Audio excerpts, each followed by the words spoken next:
بسم اللہ الرحمن الرحیم۔ السلام علیکم۔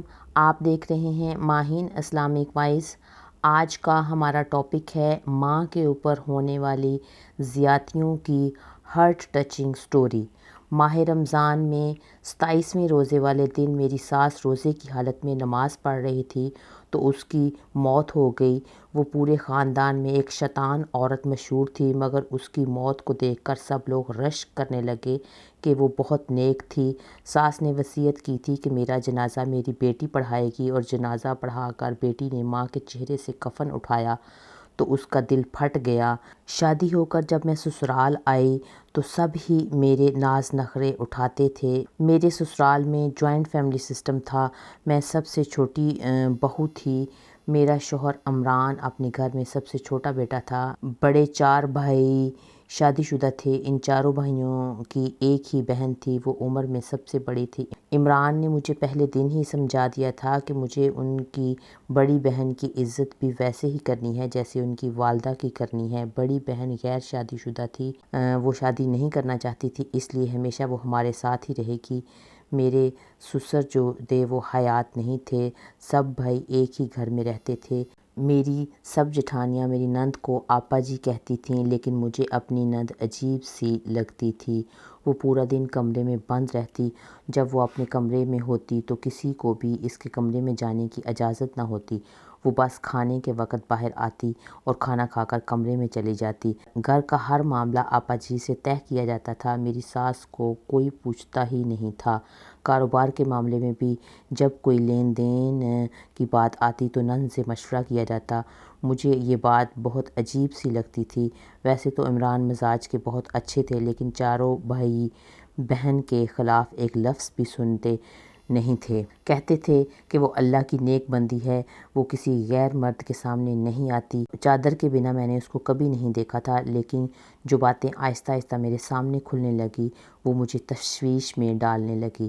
جب بھی میری نند کھانے کے لیے کمرے سے باہر آتی تو چاروں بھائی اور اس کی بیوییں جو تھی آگے بڑھ کے اس کا استقبال کرتیں۔ مجھے اپنی ساس کے لیے عجیب سا محسوس ہوتا تھا، کیونکہ ان کی کوئی عزت نہیں کرتا تھا۔ ایک بار میں نے سب بھائیوں کو ایک ایسا کام کرتے دیکھا کہ میں حیران سی رہ گئی۔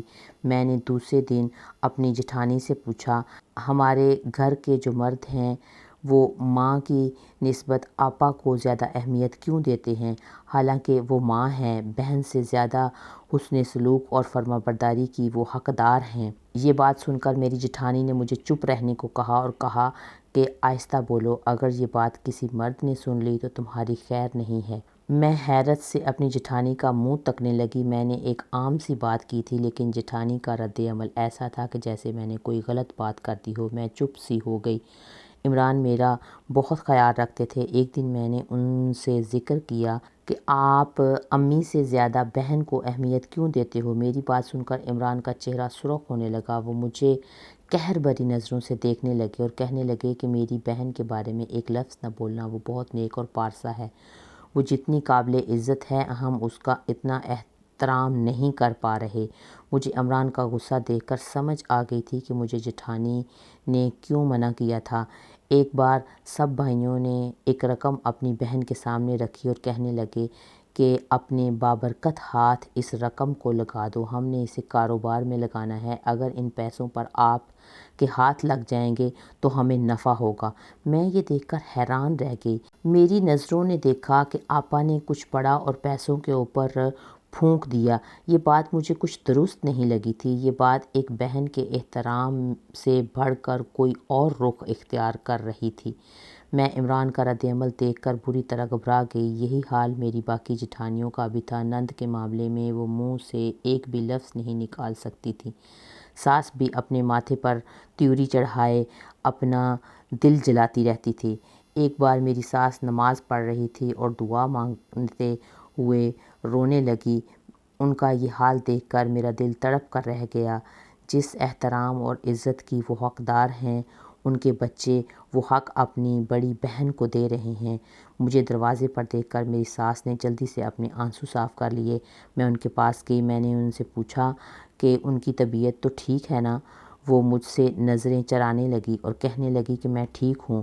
میں نے ان سے کہا کہ میں نے انہیں کبھی بھی نند کے ساتھ بیٹھ کر بات چیت کرتے نہیں دیکھا۔ پھر جو بات انہوں نے مجھے بتائی اس سے سن کر میرا دماغ چکرا گیا۔ نند کے کمرے میں چاروں بھائی ہی جاتے تھے، وہ 1 گھنٹہ بیٹھ کر واپس آ جاتے۔ ہم چاروں کو نند کے کمرے میں جانے کی اجازت نہیں تھی۔ ہمیں یہ حکم تھا کہ باوضو ہو کر نند کا کھانا بنایا جائے کیونکہ وہ پاک ہے۔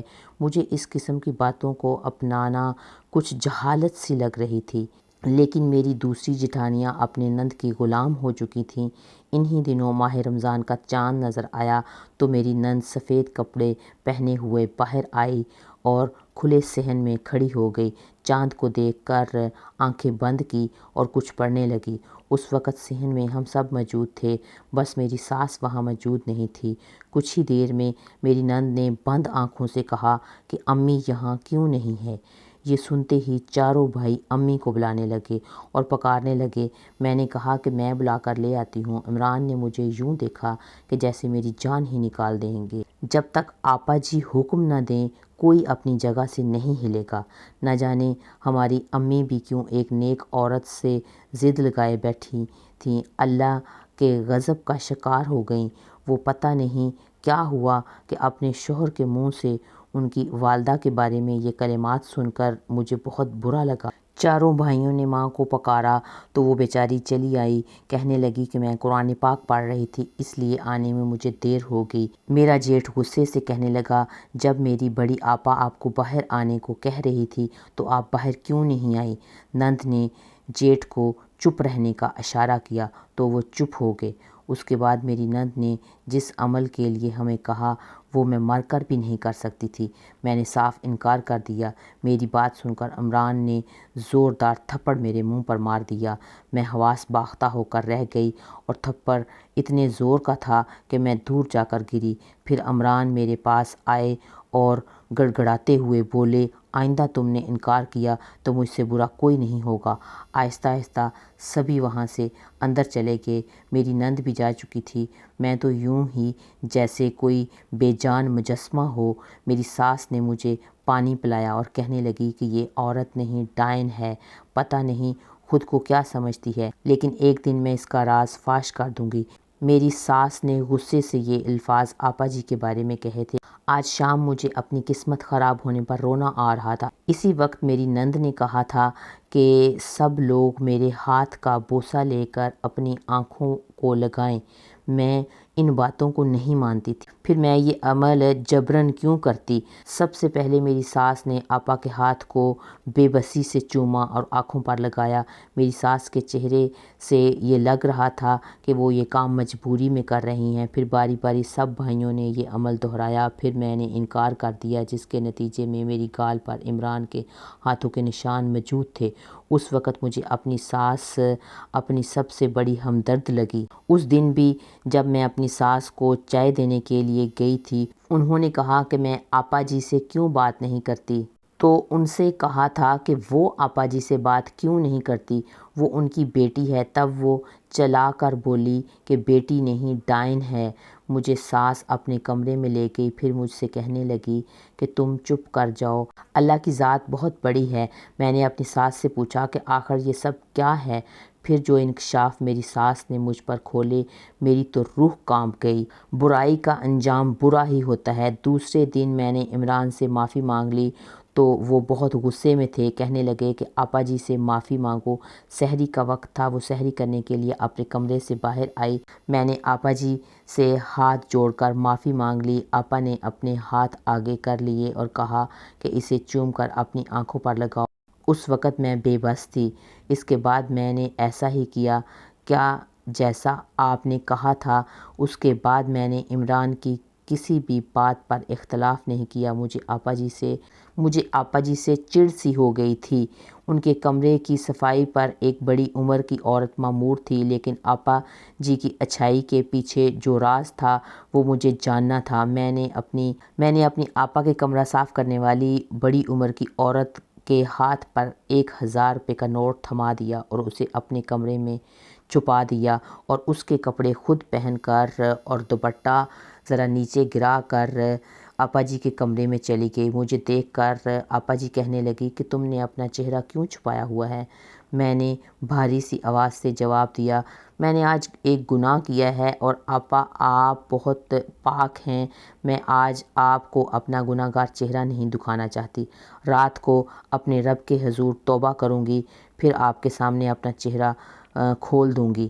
میں کام کرنے لگی اور آپا نے کہا کہ وہ نہانے جا رہی ہے، میں کمرہ صاف کر کے چلی جاؤں۔ میں نے اس بات پر سر ہلا دیا۔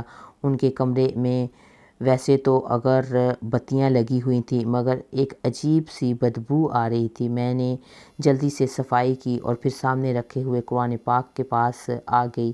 وہ ایک کپڑے کے غلاف میں لپیٹا ہوا تھا۔ میں نے جیسے ہی اسے کھولا اس وقت میرا کلیجہ پھٹ گیا۔ اس عورت کا روپ اتنا گھناؤنا تھا، مجھے اس کا ثبوت مل چکا تھا مگر میری بات کا کوئی اعتبار نہ کرتا۔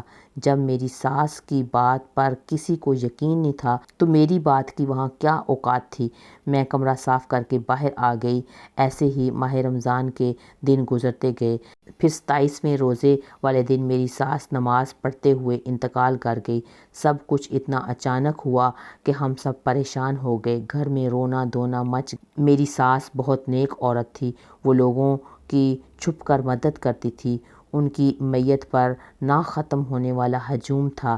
جیسے ہی میرا شوہر ساس کی میت کو اٹھانے لگا تب میں نے اپنے میاں سے کہا کہ میں نے یہ وصیت کا کاغذ ماں جی کے ہاتھ میں پکڑا تھا، شاید وہ جان گئی تھی کہ اب وہ نہیں بچیں گی، اس لیے وہ وصیت کر گئی ہیں اور ان کا جنازہ آپا جی ہی پڑھائیں گی۔ میرے شوہر نے میرے ہاتھ سے وہ رکا پکڑا اور پڑھنے لگا اور اس میں یہی لکھا تھا کہ میں بہت گناہ گار عورت ہوں، اس لیے مجھے اپنی بخشش کی کوئی امید نہیں ہے، میرا جنازہ میری بیٹی ہی پڑھائے گی، وہ پاک ہے، نیک ہے، شاید اس کی وجہ سے میری بخشش ہو جائے۔ یہ بات سن کر میرے سارے گھر کے مرد رضامند ہو گئے۔ حالانکہ بہت سے لوگوں نے کہا کہ عورت جنازہ نہیں پڑھا سکتی مگر میرے گھر کے مردوں کو یقین آپا جی پر ہی تھا۔ وہ آپا جی کے کمرے میں چلے گئے اور انہیں اپنی ماں کی وصیت سنائی، لیکن آپا جی نے منع کر دیا کہ وہ جنازہ نہیں پڑھائے گی، مگر بھائیوں نے ان کی منت سماجت کی تو وہ مان گئی اور وہاں کے موجود لوگوں کے منہ کھلے کے کھلے رہ گئے۔ جس دن عمران نے مجھے تھپڑ مارا تھا، میری ساس مجھے اپنے کمرے میں لے گئی تھی۔ مجھے کہنے لگی کہ یہ عورت میری بیٹی نہیں ہے بلکہ یہ میرے پہلے شوہر کی بیٹی ہے۔ سسر کی شادی ہوئی تھی تب آپا جی 15 سال کی تھی۔ اس نے پہلی بیوی کو اس لیے چھوڑ دیا تھا کیونکہ وہ کالے جادو کرتی تھی، کالے عملیات کرتی تھی۔ وہ اپنی بیٹی کو بھی یہ سب کچھ سکھا گئی تھی۔ وہ شوہر کا گھر چھوڑ کر چلی گئی مگر آپا کو اس کے والد نے یہیں رکھ لیا۔ جب میری ساس کو انہوں نے اپنے شوہر کے ساتھ خوش رہتے ہوئے دیکھا تو آپا جی کو یہ لگا کہ میری ساس نے میری ماں کے گھر کو برباد کر دیا ہے، لیکن وہ گھر والوں کے سامنے تو میری ساس کو کچھ نہ کہتی لیکن ان کے پیچھے میری ساس کے ساتھ وہ بہت برا سلوک کرتی تھی۔ لیکن جب میری ساس سسر سے کچھ کہتی تو وہ اپنی بیٹی کے خلاف کچھ سننے کو تیار ہی نہ تھے، کیونکہ وہ ان پر کچھ غلط قسم کا منتر پڑھ کر پھونک دیتی تھی۔ میری ساس کی حیثیت اس گھر میں صرف ایک نوکرانی جیسی تھی۔ جب میری ساس کے گھر میں بیٹے پیدا ہوئے تو وہ بھی باپ کی دیکھا دیکھی ماں کی بجائے آپا جی کو اہمیت دینے لگے، کیونکہ آپا جی ان کے سامنے بہت نیک بنتی تھی۔ میرے سسر میرے بیٹوں کے سامنے اپنی بیوی کو گالیاں دیتے اور مارتے اور کہتے کہ میری بیٹی پر تم غلط الزام لگاتی ہو، وہ میری بیٹی ہے، وہ میرا خون ہے، وہ اپنی ماں کی طرح نہیں ہے، اس لیے وہ اپنی جادوگرنی ماں سے نفرت کرتی ہے، اس لیے وہ میرے پاس رک گئی ہے۔ میری بیٹی بہت نیک اور دیندار ہے، تم ستیلی ماں بن کر شیطانوں والے کام نہ کرو۔ اسی طرح میری ساس اپنی بیٹی کے خلاف کوئی لفظ بھی نہیں بول سکتی تھی اور نہ ہی اس کا کوئی لفظ بولا ہوا سنتے تھے۔ اس لیے سب بچوں کے کچے ذہن تھے، ان کے ذہن میں بھی یہ بات بیٹھ گئی کہ آپا جی ہی جو کہتی ہیں وہ صحیح ہے اور میری ماں کو تم سے کوئی پیار نہیں ہے۔ وہ جیسے مجھے برا بھلا کہتے اسی طرح باپ کے سامنے تم لوگوں کی بھی برائی کرتی۔ آپا جی ان بچوں سے کہتی کہ تمہاری ماں جو ہے وہ تم سے پیار نہیں کرتی، وہ جیسے مجھے برا بھلا کہتی ہے اسی طرح باپ کے سامنے تم لوگوں کی بھی برائی کرتی ہے۔ سب بھائیوں کے ذہن میں بھی یہی بات بیٹھ گئی تھی کہ وہ اپنی ماں سے نفرت کرنے لگے، اور جب میری ساس نے دیکھا کہ ان کا شوہر اپنی بیٹی کے بارے میں کچھ نہیں سنتا ہے اور وہ بھی چپ ہو گئیں۔ جب آپا جی 22 سال کی ہو گئیں تو میری ساس نے سسر سے کہا کہ ان کی شادی کر دینی چاہیے۔ میری ساس کو لگا کہ شاید اس طرح سے ان کی جان آپا جی سے چھوٹ جائے گی، لیکن آپا جی نے کہا کہ میں اپنی ساری زندگی اللہ کے لیے وقف کر دینے چاہتی ہوں اور شادی کبھی نہیں کروں گی۔ ان کے والد نے یہ سن کر اسے اعلیٰ مرتبے پر بٹھا دیا اور خوش ہو گئے۔ ان کی ساس نے تو چپ سی سادھ لی۔ بھائیوں کے دلوں میں بھی بہن کی بہت محبت بیٹھ گئی۔ سب کہنے لگے کہ دیکھو ہماری بہن اللہ سے کتنی محبت کرتی ہے، اور وقت کے ساتھ ساتھ آپا جی کے چرچے عام ہونے لگے، اور وقت کے ساتھ ساتھ بھائیوں نے بھی باپ کی طرح آپا جی کو عام سمجھنا شروع کر دیا اور ان کے خلاف ایک لفظ بھی نہیں سنتے تھے۔ آپا جی کا مقصد میری ساس کی زندگی کو اجیرن بنا کر رکھنا تھا، اپنی ماں کا بدلہ لینا تھا۔ اس چکر میں وہ اپنی زندگی میں برباد ہو چکی تھی۔ شادی اس نے نہیں کی تھی، خود بھی وہ بڑھاپے کی دہلیز پر قدم رکھ چکی تھی۔ جب میری ساس نے مجھے یہ بتایا تب مجھے اپنے کانوں پر یقین نہیں آیا تھا۔ اس لیے جب میں آپا جی کے کمرے میں صفائی کرنے گئی تو میری آنکھوں نے دیکھ لیا تھا کہ قرآن پاک کے غلاف میں وجود قرآن پاک نہیں ہے، بلکہ جسے کالا جادو کرنے والا منتروں والی کتاب کہتے ہیں وہ اس میں پڑی ہوئی تھی۔ آپا جی نے سب کو اپنے قابو میں کر رکھا تھا، سب کو اپنا غلام بنا کر وہ رکھنا چاہتی تھی۔ جیسے ساری زندگی میری ساس پر حکمرانی اس نے کی تھی۔ میری جٹھانیاں تینوں آپا جی کی مرضی کے خلاف ایک قدم بھی نہیں اٹھا سکتی تھی۔ میری ساس آپا جی کا راز فاش کرنا چاہتی تھی۔ جب میری ساس کا انتقال ہو گیا تو میں تو بہت روئی۔ میری ایک یہی ہمدرد تھی، آج وہ بھی جا چکی تھی اور آپا جی اپنے اصل چہرے کے ساتھ سامنے آ چکی تھی۔ جب وہ قرآن پاک کی کوئی صورت پڑھنا چاہتی تو ان کے منہ سے منتر نکلنے لگتے تھے، کیونکہ انہوں نے ساری زندگی منتر ہی پڑھے تھے۔ یہ سب دیکھ کر چاروں بھائیوں کے چہرے کے رنگ اڑ گئے تھے۔ لوگوں کی سرگوشیاں شروع ہو گئیں۔ سب ہی آپا کو ناگواری اور ناپسندیدگی سے دیکھنے لگے تھے۔ آپا جی کو قرآن پاک کی کوئی صورت بھی نہیں آتی تھی۔ وہ سب کے سامنے کالے جادو کے منتر پڑھ پڑھ کر شرمندہ کھڑی تھی۔